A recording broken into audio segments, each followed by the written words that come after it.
Olá, pessoal. Vamos continuar aqui a nossa discussão.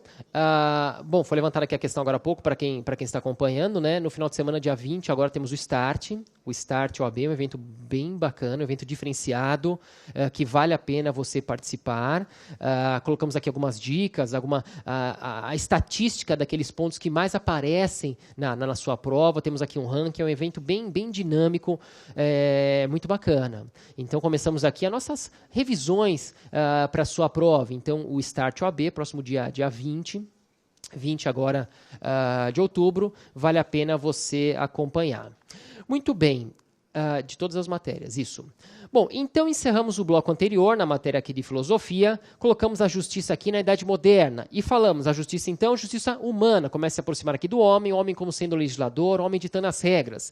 E eu encerrei aqui com aquela pergunta, justiça humana seria uma justiça perfeita ou imperfeita? A maioria respondeu para mim, Alisson, justiça humana é uma justiça imperfeita. Aí eu terminei. Mas você acha que o examinador vai colocar isso na sua prova? Eu tenho dúvidas. Por quê? Vamos supor, visualize o sujeito que concluiu 5 anos de um curso de direito. Não foi fácil. Não foi fácil, não. Se você fez uma faculdade particular, isso custou caro, hein? Custou caro. Aí você vem para o Damásio, assiste aulas de ética, assiste aulas de filosofia do direito, para prestar um exame de ordem que também não está fácil. Descontraímos um pouquinho para distrair, mas a matéria ela é complexa, não está fácil. Aí, no dia do exame de ordem, você encontra uma questão de filosofia que fala a justiça humana é uma justiça imperfeita. Tem gente que começa a chorar na prova. Fala, não quero mais saber disso. Então, eu tenho dúvida se o examinador iria colocar nesses termos. A não ser que ele coloque, entre aspas, a culpa em alguém. Justiça humana é uma justiça imperfeita? Como assim imperfeita? Foi ele que disse. Não concorda, vai discutir com ele. Foi ele que disse, poderíamos citar aqui um sujeito que nunca apareceu no exame e que todo mundo já ouviu falar, todo mundo já leu alguma coisa a respeito. Um sujeito chamado Platão, por exemplo. Vamos na tela. Então, justiça humana é uma justiça imperfeita? Como assim? Olha, na visão desse sujeito aqui, ó. Na visão de Platão. Na visão de Platão. Ah, você já estudou ele sim, né? Já estudamos um pouquinho de Platão. E não encontramos ainda questões na prova citando Platão. Algumas informações a respeito de Platão, só para ilustrar aqui e conduzir a nossa conversa. Quando estudamos um pouco a respeito de Platão, se não foi na faculdade, foi lá no ensino médio, no ensino fundamental, no berçário, vem cá.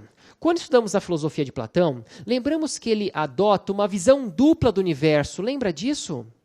Platão ele adota uma visão dupla do universo. Isso começa a flutuar agora. Vamos lá. Platão adota aqui uma visão dupla. 2 mundos. Platão, na sua filosofia, adota 2 mundos. 2 mundos.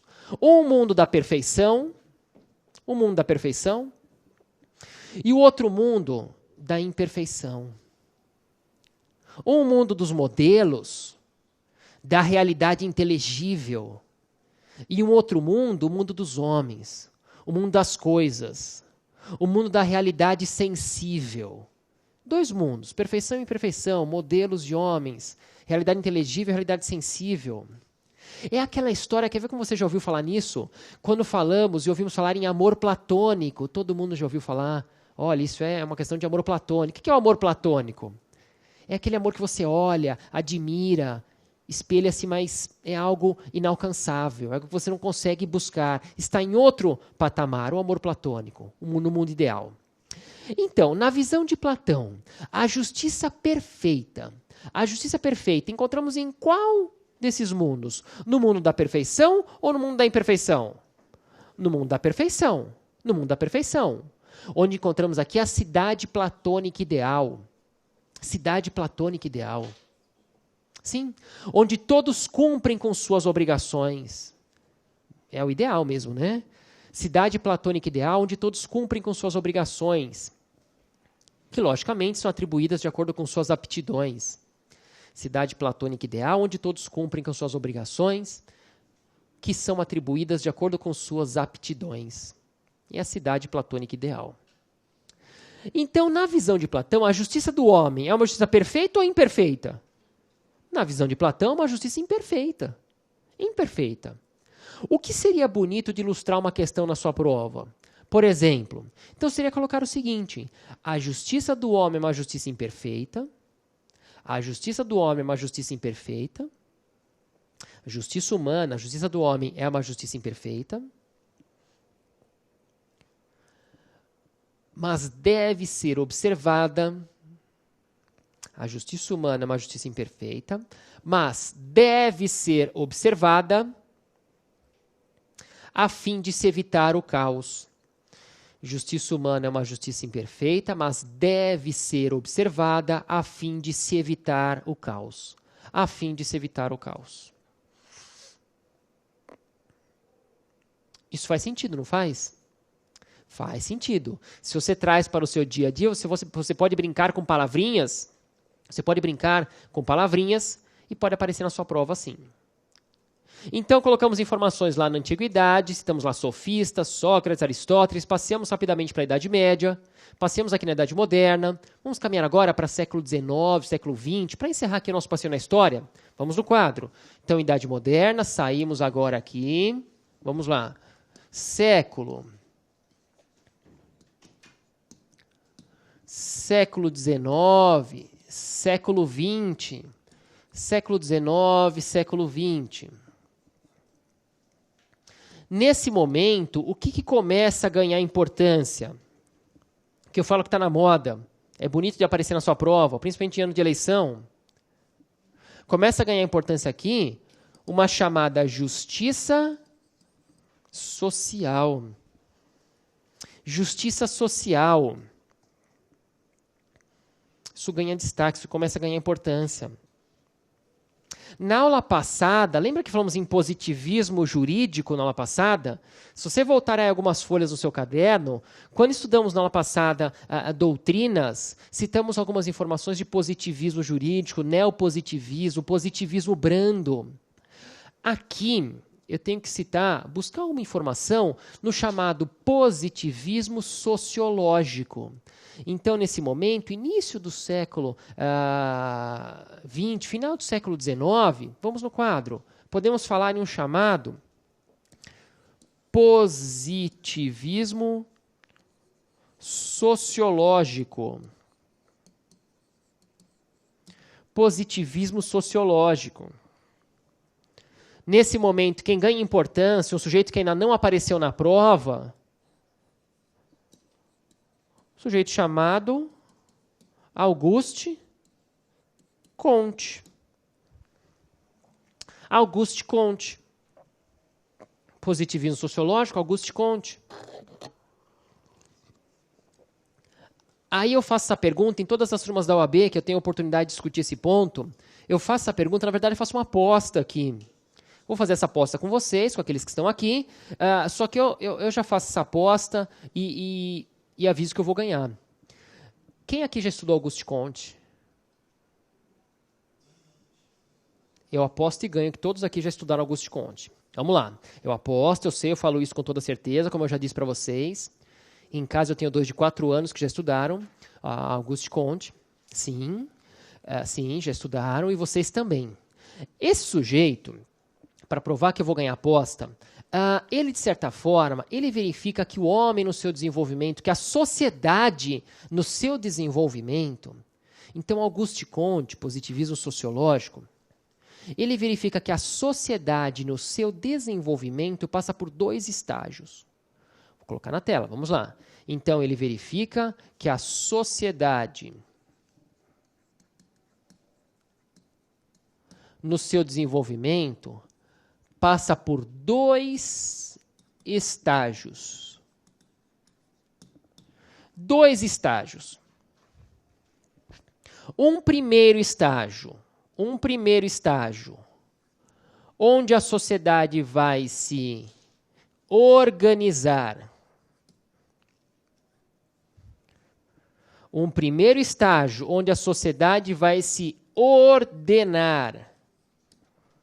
Então, Auguste Comte verifica que a sociedade no seu desenvolvimento passa por 2 estágios. Um primeiro, onde a sociedade vai se organizar, onde ela vai se ordenar. E um segundo estágio, onde a sociedade passa a produzir. Onde a sociedade passa a progredir. A sociedade, no seu desenvolvimento, passa por 2 estágios, um onde ela se organiza, se ordena, e outro ela passa a produzir, a progredir. Aí eu brinco com você, para provar que você já estudou esse sujeito, eu peço sempre para você grifar aqui 2 palavrinhas. 2 palavrinhas eu peço para você grifar. Grife isso aqui, ó. Quando você grifa essas 2 palavrinhas, você lembra de alguma coisa? Talvez agora, depois de 1h30 de filosofia, não. Mas eu tenho certeza que quando você for para casa descansar, dormir, amanhã de manhã você olha aqui o seu caderno, isso vai te lembrar de alguma coisa. Esse tal de Auguste Comte, esse tal de positivismo sociológico, exerceu alguma influência no Brasil? Não tem dúvida, não tem dúvida. Isso aqui é o lema do positivismo sociológico. Esse é um sujeito que todo mundo já estudou e que não apareceu na sua prova. E cá entre nós, se o examinador coloca uma questão citando Auguste Comte, não podemos reclamar, hein? Não dá para reclamar que todo mundo já estudou, já pintou bandeirinha na sua casa, já lembrou desse sujeito. Tá bom? Falei que em casa eu tenho 2 que já estudaram ele. Sim, com certeza. Então, colocamos aqui um breve passeio na justiça, ou ponto de vista da história. Caminhamos aqui, desde os sofistas até uma chamada justiça social, passeando aqui em positivismo sociológico. Espécies de justiça. Espécies de justiça. Já encontramos questões na prova citando espécies de justiça. E eu fiquei bem satisfeito porque acertamos a questão. E, sinceramente, não era uma questão difícil, não. Não eram questões complicadas. Encontramos aqui, salvo engano, 3 questões passeando em espécies de justiça. Muito bom. Então, vira a página. Justiça, espécies. Vamos lá. Justiça. Justiça. Espécies. Espécies. Vou colocar aqui, começar com 2. Colocamos primeiro a chamada justiça particular. Justiça particular. E uma justiça universal. Justiça particular e justiça universal. Aí temos que abrir um pouquinho aqui e falar em uma justiça particular distributiva, justiça particular distributiva e, do outro lado, justiça particular comutativa.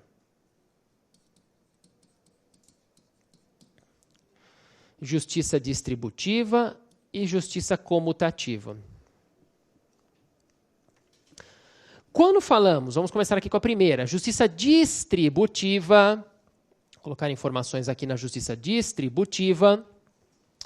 A justiça distributiva, o seu objetivo agora é uma prova. A justiça distributiva, ela pode aparecer no seu exame, ela pode aparecer na sua prova como sendo justiça condecorativa. Então, justiça distributiva ou justiça condecorativa. Justiça distributiva ou justiça condecorativa. Distributiva ou condecorativa. A justiça distributiva ou condecorativa, como o próprio termo diz, é aquela espécie de justiça que vai distribuir. A justiça distributiva, ela vai distribuir. Distribuir honrarias. Justiça distributiva ou condecorativa é aquela espécie de justiça que vai distribuir honrarias, vai distribuir dinheiro, vai distribuir coisas. Acredita, isso já foi suficiente para acertar a questão da prova. Sim, espécie de justiça que distribui coisas, honrarias, dinheiro, distributiva, era a resposta da prova. Só isso. A justiça distributiva ou condecorativa, ela observa diversos aspectos. É uma espécie de justiça que observa, ela vai distribuir aqui dinheiro, coisas, honrarias, observando diversos aspectos. Diversos aspectos. Só que você já tem gabarito, você já tem condição de colocar uma palavrinha quando falamos isso aqui na sua prova. Se falamos que a justiça distributiva vai observar diversos aspectos, quer dizer que ela observa o quê? Qual a palavrinha que podemos colocar aqui? equidade. Vamos lá. Então, a justiça distributiva, ela vai observar aqui a equidade. Já fica mais interessante de chamar atenção na prova. Agora, apesar de observar diversos aspectos, apesar de levar em consideração diversos aspectos, ela vai conferir importância a um aspecto. Muda a cor da caneta. Ela vai conferir importância ao mérito do indivíduo.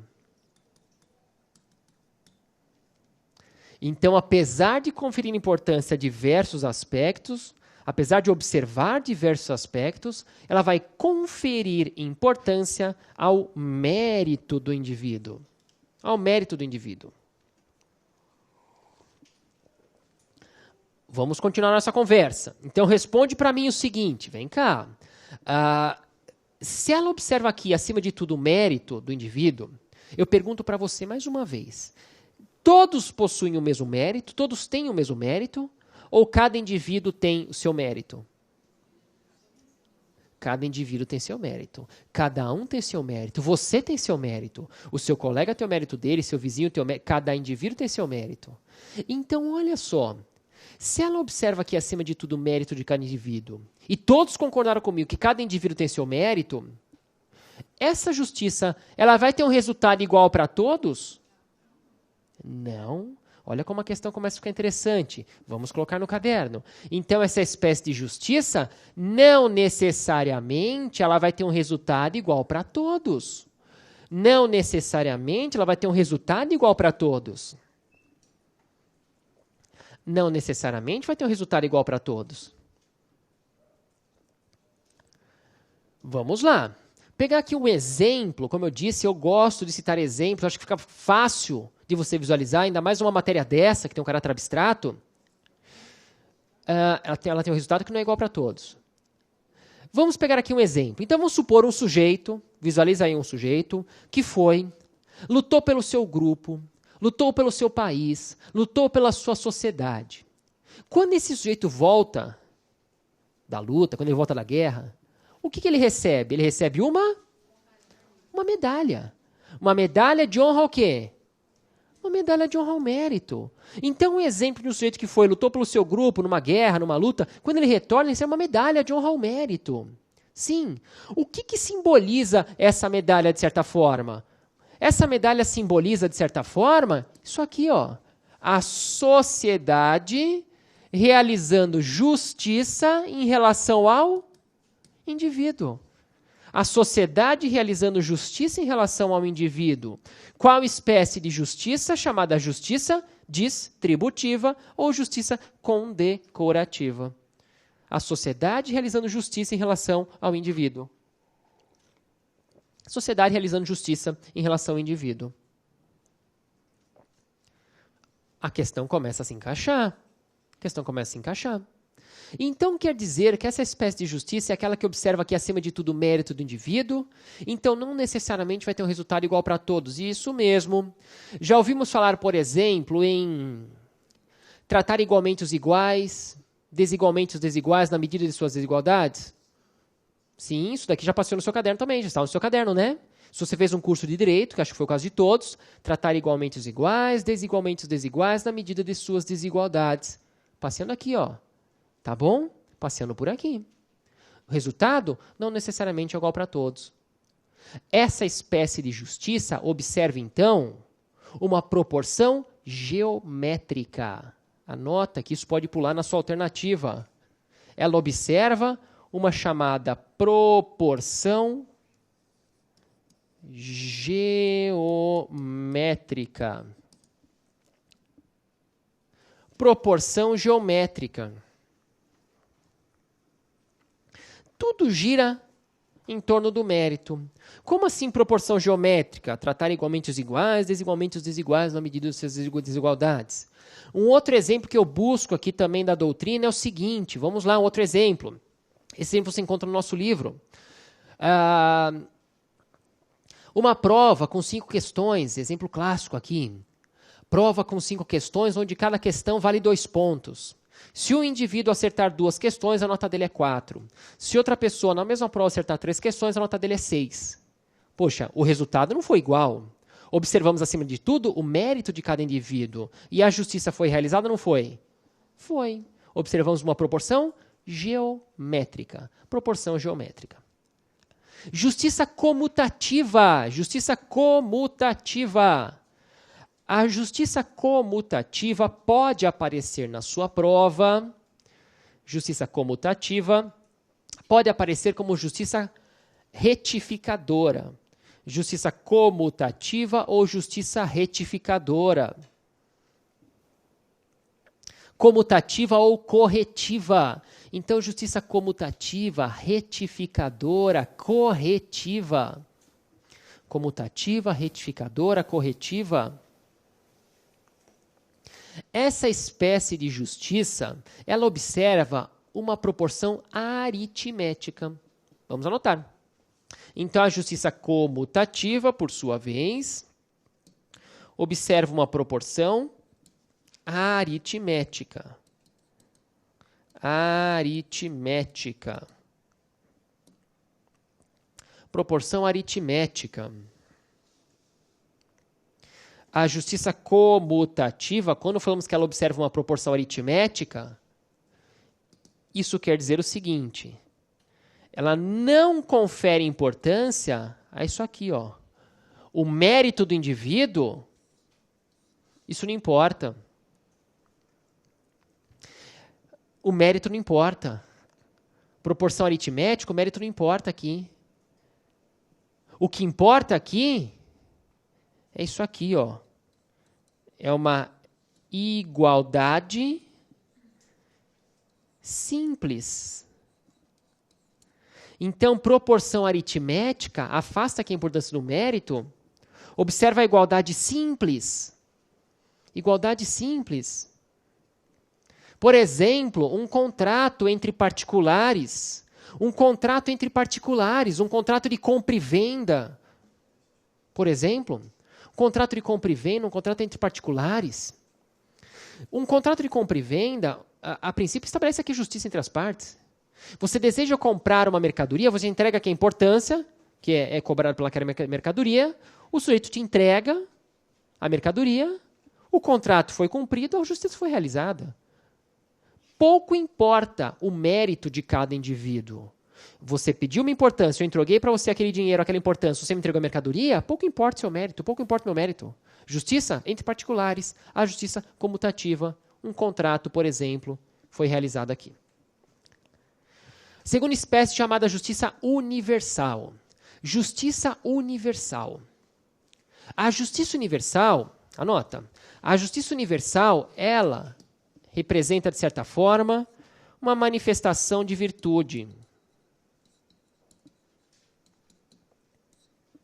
A justiça universal representa aqui, de certa forma, uma manifestação de virtude.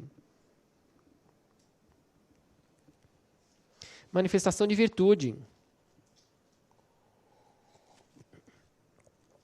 A justiça universal representa o cumprimento da lei.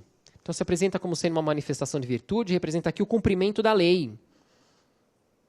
Cumprimento da lei. Para a sua prova, eu acredito que a primeira espécie, a particular, distributiva e comutativa, seja mais interessante. Por precaução, eu coloco mais 2 espécies por aqui.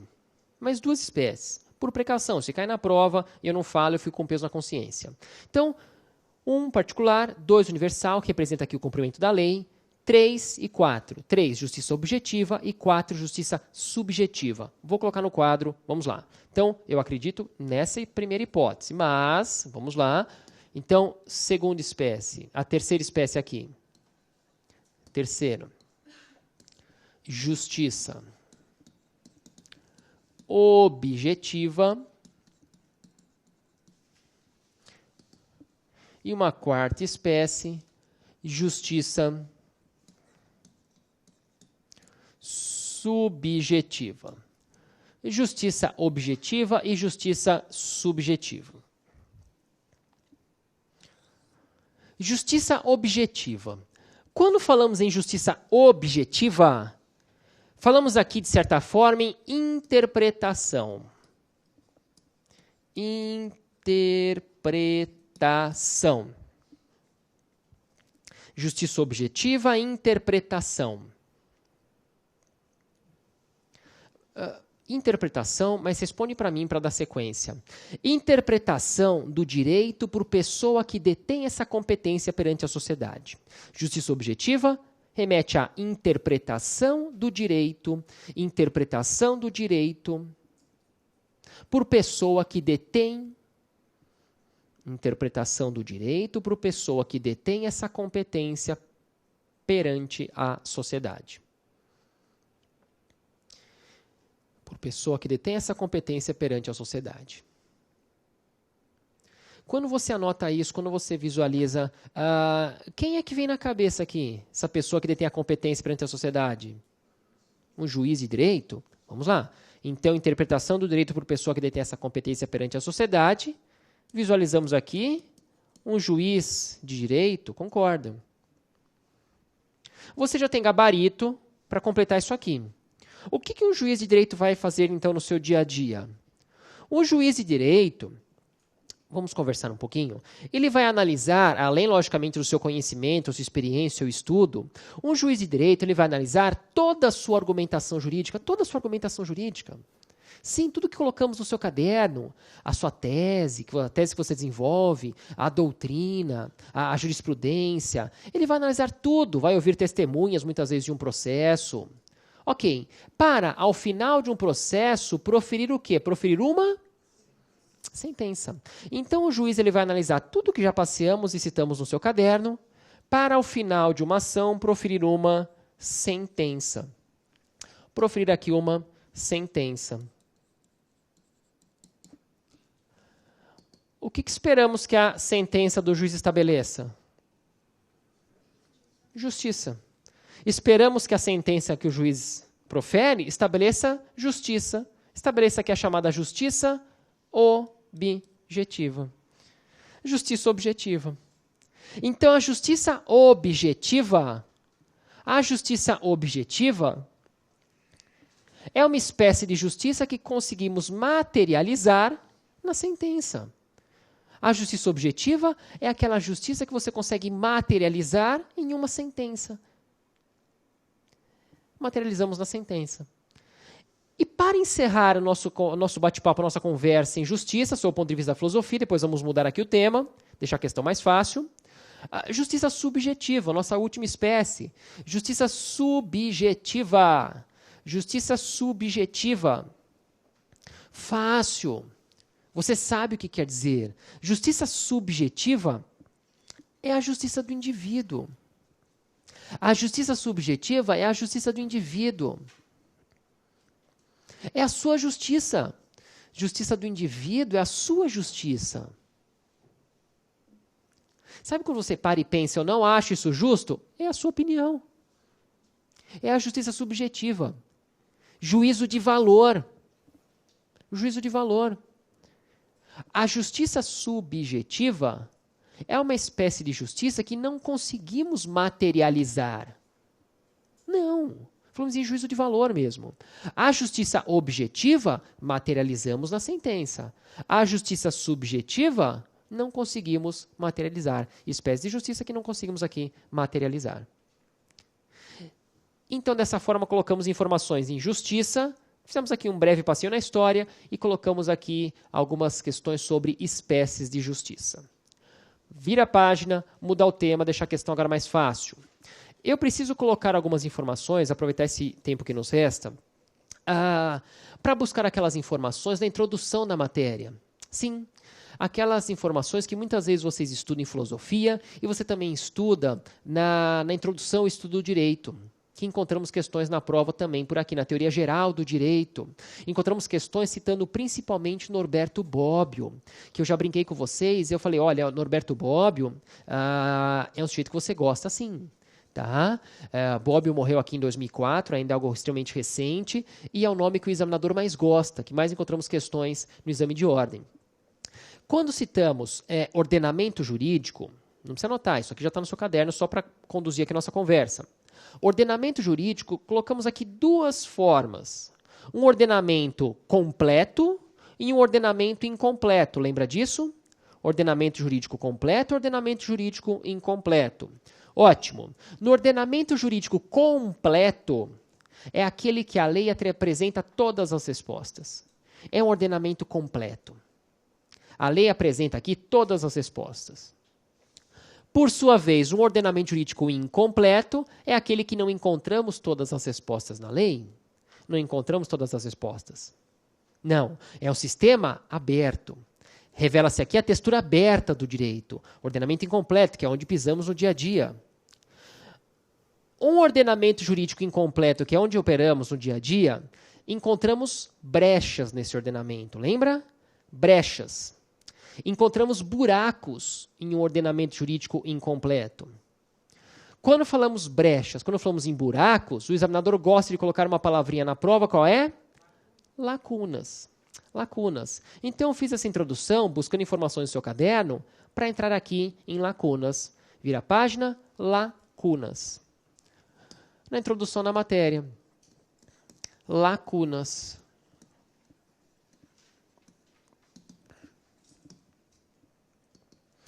Lacunas.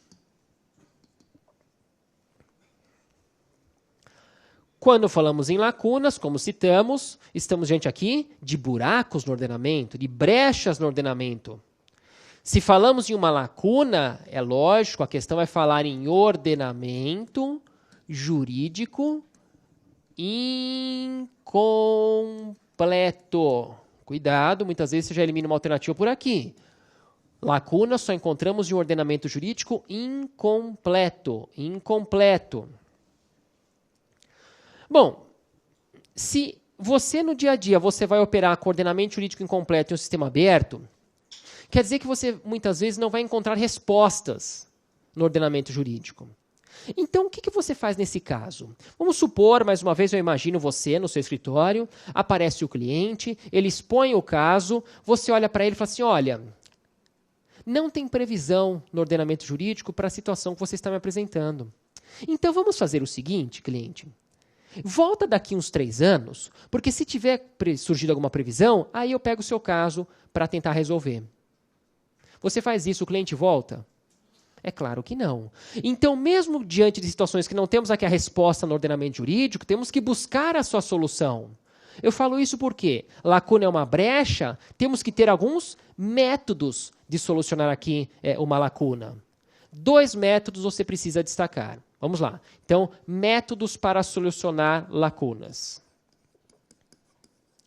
2 métodos precisamos observar. Primeiro, chamado de autointegração. Autointegração. Segundo, heterointegração. Autointegração e heterointegração. Autointegração e heterointegração.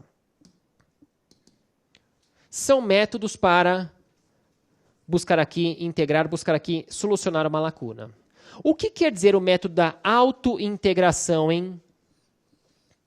Autointegração, como eu grifei aqui, autointegração quer dizer o seguinte: para solucionar uma lacuna, vamos buscar meios,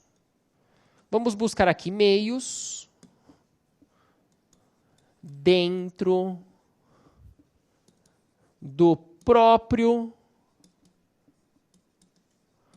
ordenamento jurídico.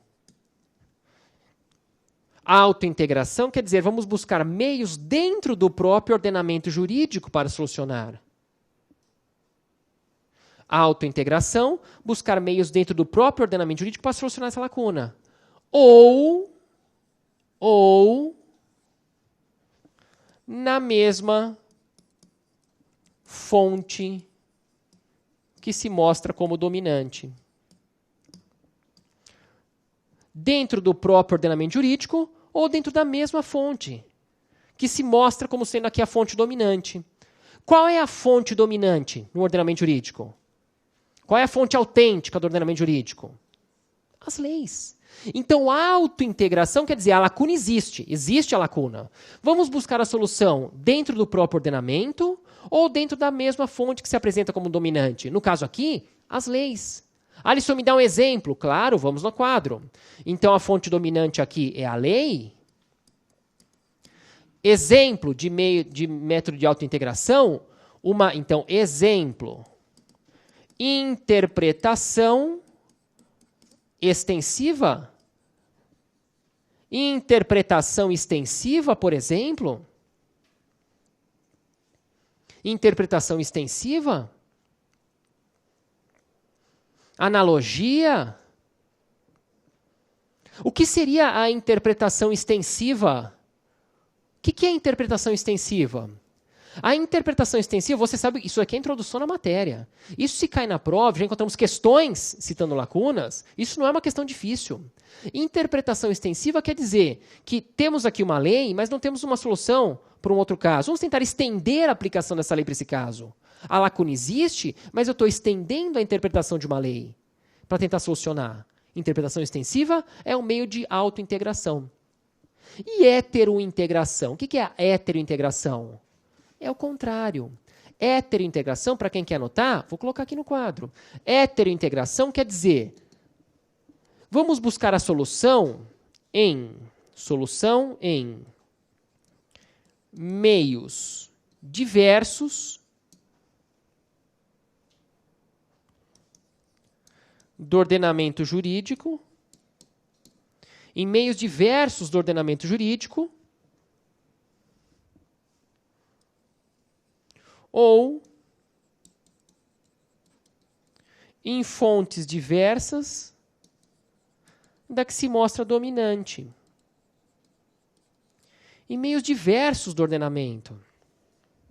Em outros ordenamentos. Ou em fontes diversas daquela que se mostra dominante.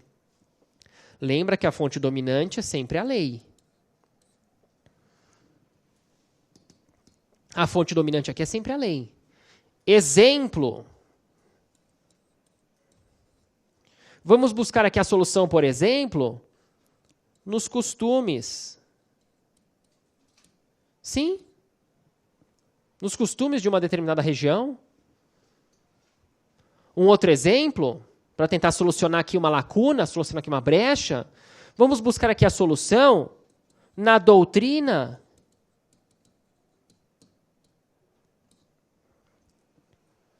Na doutrina, vamos buscar a solução na jurisprudência. Não temos previsão aqui no ordenamento? Vamos buscar aqui na doutrina, na jurisprudência, a solução, para tentar solucionar essa lacuna. É um método de heterointegração.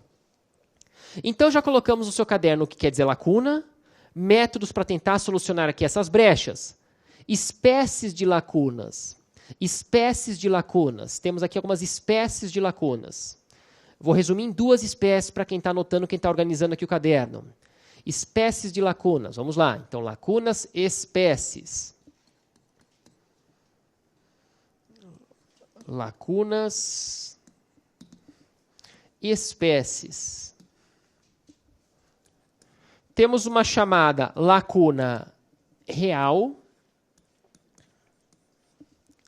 e lacuna ideológica. Lacuna real e lacuna ideológica. Lacuna real e ideológica. O que vem a ser uma lacuna real? Pessoal, lacuna real ocorre quando a lei, de fato, não apresenta solução. A lei não apresenta aqui, a resposta para uma determinada situação. É uma lacuna real. Lacuna real. A lei não apresentou aqui a solução, a lei não apresenta a resposta para uma determinada situação. Lacuna ideológica. Lacuna ideológica. Lacuna ideológica ocorre quando a lei apresenta a solução. Aqui, ó. A lei traz a solução. A lei apresenta a solução. Mas a solução apresentada, a solução que a lei traz, não é a solução satisfatória. A lei apresenta uma solução, mas não é a solução satisfatória. A lei apresenta aqui uma solução, mas não é a solução justa. Não é a solução satisfatória, não é a solução justa. Estamos diante de uma lacuna ideológica. Lacuna ideológica. Você já se deparou em diversas situações com isso daqui. Para provar para você, sabe quando você se pega tendo a seguinte opinião, o seguinte raciocínio? Poxa, o direito ele é assim, mas deveria ser dessa forma. Isso não é justo. Isso não é o que você pretende. O direito não deveria ser assim, ele deveria ser dessa forma.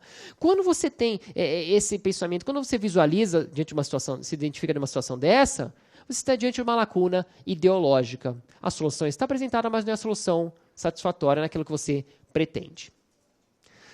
Para fechar, além das lacunas em um ordenamento incompleto, onde não encontramos todas as respostas, naquele sistema aberto, onde encontramos aqui a textura aberta do direito, como diria Hart, encontramos não só lacunas, mas também normas contraditórias.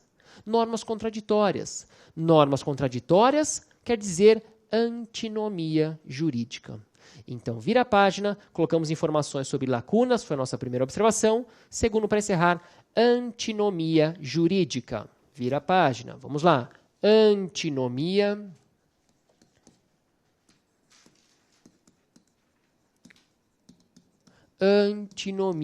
jurídica. O que quer dizer antinomia jurídica? Antinomia jurídica representa aqui a contradição entre normas. Normas contraditórias. Contradição entre normas. Requisitos para que ocorra uma antinomia jurídica. Requisitos para que ocorra uma antinomia jurídica. Primeiro requisito para que ocorra uma antinomia jurídica. Precisamos estar diante de normas contraditórias.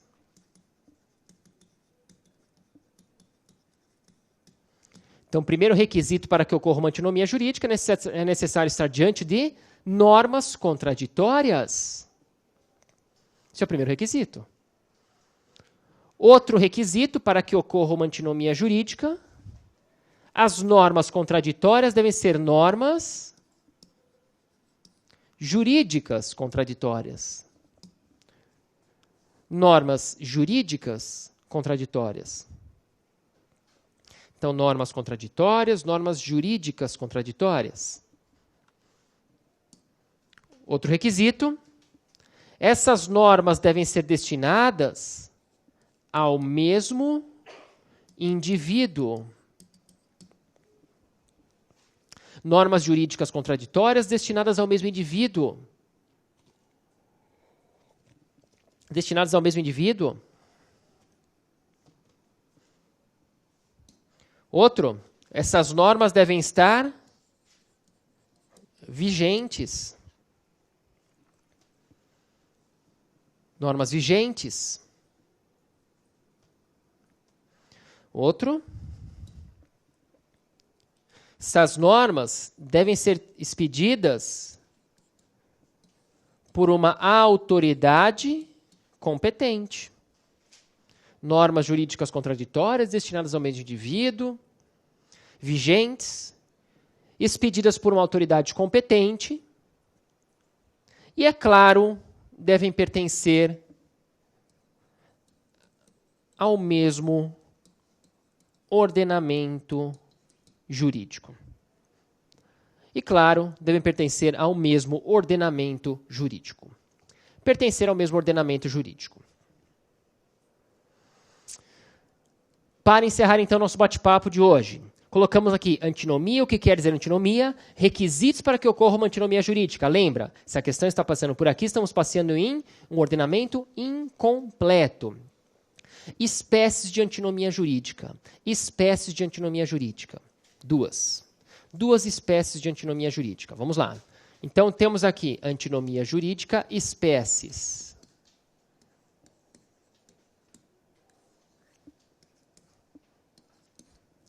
Temos a chamada antinomia aparente e uma antinomia real. Antinomia aparente e antinomia real. Antinomia aparente é uma antinomia solúvel. Antinomia real é uma antinomia insolúvel. Antinomia aparente é uma antinomia solúvel. Antinomia real é uma antinomia insolúvel. Vamos lá, eu sei que você está cansado, mas responde para mim. Se uma antinomia chama antinomia aparente ou antinomia solúvel, responde para mim. Essa antinomia, essa contradição entre as normas, ela tem solução ou não tem? Pessoal, se é uma antinomia solúvel, quer dizer que ela tem solução? Sim. Sim, se você responder, eu já fico feliz. Quer dizer que você está bem, você está no caminho certo. Uma antinomia aparente ou antinomia solúvel quer dizer que tem uma solução, sim. Uma antinomia solúvel quer dizer que a antinomia, a contradição, ela existe, mas tem como ser solucionada através da adoção de alguns critérios. Você sabe o que eu vou colocar aqui, eu só estou organizando o seu raciocínio. Anota. Então, a antinomia solúvel é aquela que tem como ser solucionada, a contradição existe, mas ela tem como ser solucionada através da adoção de alguns critérios. Ela pode ser solucionada através do critério cronológico,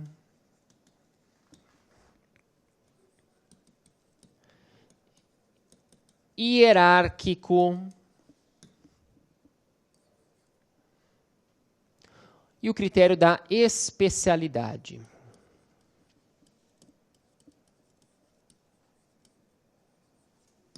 Tem como ser solucionada através da adoção de alguns critérios. Critério cronológico, hierárquico ou critério da especialidade. Olha como você sabe isso. Então, a antinomia ela existe, a contradição existe. Ela pode ser solucionada através do critério cronológico.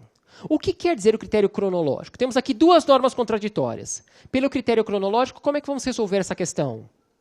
A norma posterior vai prevalecer sobre a norma anterior. Então, a contradição existe, é uma antinomia jurídica. Pelo critério cronológico, conseguimos responder a questão. Agora, cuidado que você está diante de uma prova, de uma banca, que elabora questões multidisciplinares. O critério cronológico sempre pode ser aplicado? Dependendo, né? Cuidado se a questão passar lá no direito penal, nem sempre vai ter aplicação. Critério hierárquico. Temos normas contraditórias. A norma superior vai prevalecer sobre a norma inferior. Critério da especialidade.